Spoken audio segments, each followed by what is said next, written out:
Ok, buenos días, noches, bueno, más bien buenos días, tardes, noches. Mi nombre es Rubén Ward, soy estudiante de psicología de la UACJ. Mi matrícula es 2022-28 y voy a presentar el tema sobre los trastornos psicológicos.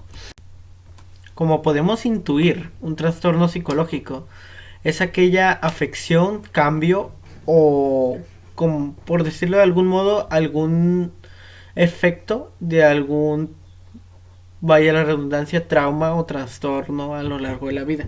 Ya sea un trauma de nacimiento, que haya nacido con una afección, que haya nacido, por ejemplo, con un tumor, que haya afectado alguno de sus lóbulos o afectado a su memoria, por ejemplo, porque eh, enfermedades como la amnesia también son trastornos mentales. A menudo vemos la vida como algo simple, como algo que tenemos que vivir al día para saber, bueno, más bien para no arrepentirnos en un futuro de cómo lo vamos a vivir. Sin embargo, algunas veces esto tiene ocasiones o consecuencias en nuestra vida, es decir, que causa efectos secundarios. ¿Como cuáles? Uno de los efectos secundarios de vivir al día es, por ejemplo, el consumo de alcohol. El consumo de alcohol generalmente hace que las personas pierdan la memoria de lo que hacen durante su consumo. Es decir, pueden olvidar un periodo de entre 1 hora hasta 9 o 10 horas, dependiendo de la cantidad y del tiempo que hayas consumido la bebida alcohólica. En el caso de las drogas, también este causa pues alucinaciones, comportamientos psicóticos, dependiendo en efecto de la droga y de la cantidad, como es evidente. ¿Por qué estoy mencionando de manera tan breve estos dos temas? Porque de una manera u otra son dos temas que domino y aparte de dominarlos tienen una relación muy fuerte, aunque no lo parezca. Los trastornos mentales generalmente se dan ya sea por traumatizaciones, ya lo dije anteriormente, por eventos, pues sí, traumáticos que generan en casos comunes, por ejemplo, en soldados de Vietnam, bueno, no de Vietnam, pero de guerras en general, estrés postraumático, que es un constante miedo, una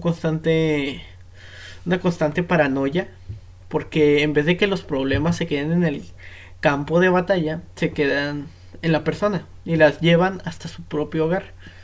Por eso, muchos casos de violencia familiar, de paranoia, incluso de esquizofrenia o trastorno de doble personalidad, se han generado gracias a que estas personas no pueden dejar los problemas allá y los recuerdos que los invaden de manera repentina hacen que ellos se vuelvan unas personas, ¿cómo decirlo?, emocionalmente maleables. Cualquier impulso, cualquier estímulo externo que los recuerde a algún recuerdo o algún, ¿cómo decirlo?, algún evento traumático que haya causado que su mente se alterara de tal forma que cada vez que escucha, por ejemplo, que explota una bolsa o que se cae algo de plástico, algo de metal, un recuerdo viene a su mente y lo invade y no puede pensar en nada más, trayendo en sí directamente la emoción de la paranoia, la emoción del miedo, de estar a la defensiva.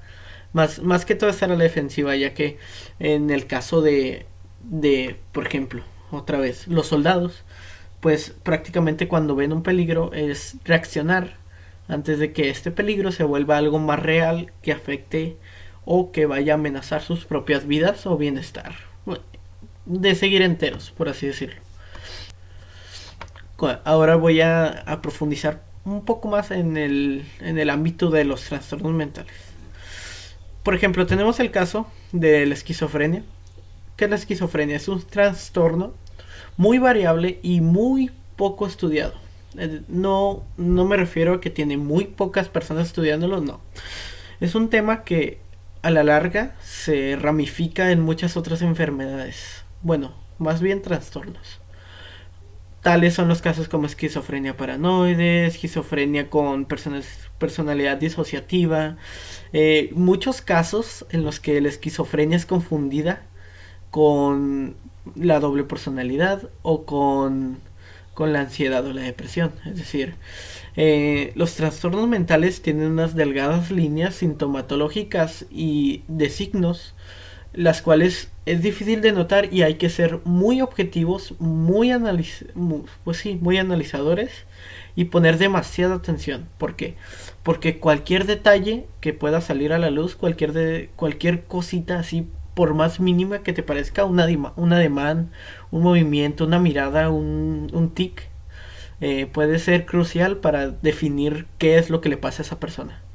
Es decir, si tú tienes a alguien frente a ti y en el caso, por ejemplo, cuando tiene un derrame cerebral, tú inmediatamente sabes que tiene un derrame cerebral porque su sonrisa es más grande de un lado que de otro y se le va la cara de un lado o de otro.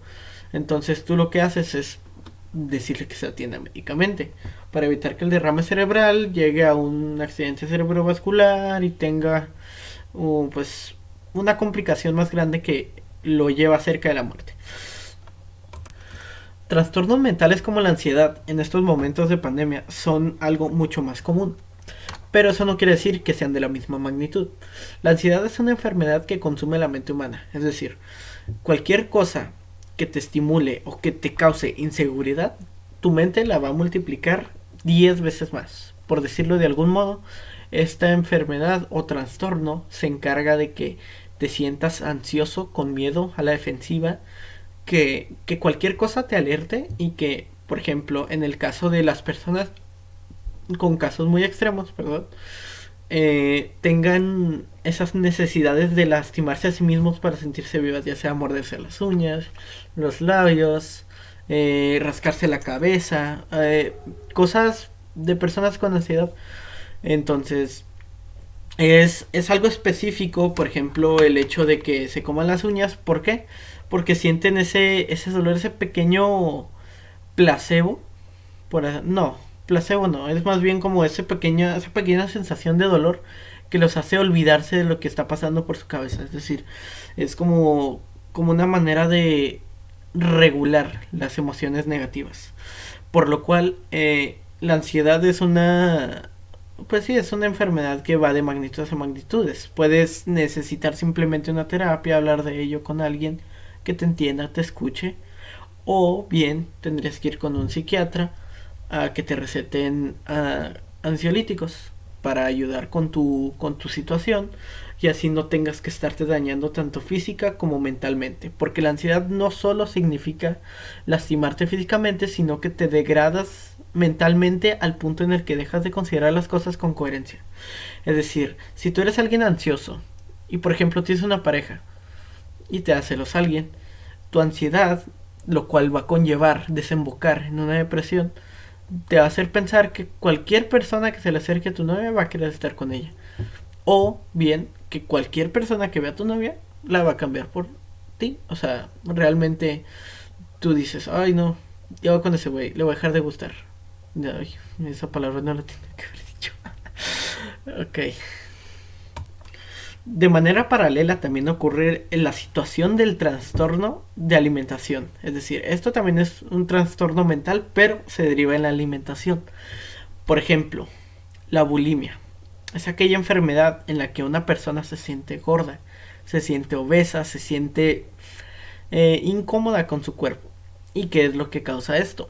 Hace que su cuerpo empiece a rechazar la comida de manera regular. Es decir, que si una persona con bulimia solía comer 3 veces al día, ahora come una o dos como máximo. Es decir, que cuando come más de dos, vomita. Y más allá de lo que ya come, lo poco que come, las 2 veces, come muy poco y aparte lo vomita.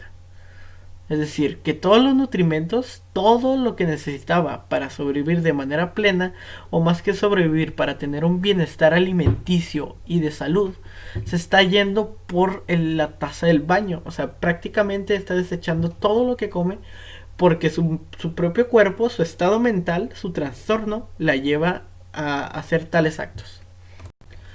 Es increíble cómo funciona la mente y los cambios fisiológicos que podemos vivir con ella. Sin embargo, los trastornos mentales es la otra cara de lo increíble que es la mente. Es decir, que una persona que cree que, no sé, que puede Una persona que cree que puede, o sea, una persona que cree en sí misma, se ha comprobado científicamente que sus procesos químicos son mucho más fuertes, rápidos y acelerados que los demás. Es decir, si tú tienes confianza en ti mismo, puede haber un efecto muy positivo en tu rendimiento diario. Es decir, que cualquier cosa que tú hagas, si la haces creyendo en ti mismo, puede haber una mejoría gigantesca en tu rendimiento y desempeño de la misma. Por lo cual, el cerebro puede actuar de manera producente y contraproducente para ti mismo. Solo falta que tú lo puedas dominar. No podemos dominar un órgano, pero sin embargo podemos dominar lo que deriva de él, es decir, nuestra conciencia y pensamientos. Si buscamos el bienestar y la conciencia de nosotros mismos para poder encontrar nuestro equilibrio, la parte que nos falta para estar completos o felices, los trastornos mentales van a ser un chiste o una broma para nosotros. Es decir, si tú quieres buscar el bienestar para ti mismo, hazlo, busca ayuda. No te dejes llevar por emociones negativas ni intentes atentar contra tu vida. Cada vida es valiosa, cada vida importa y mientras tanto, mientras encuentras tu bienestar, nunca deberías de estar solo. Si puedes apoyarte en alguien, hazlo. Gracias.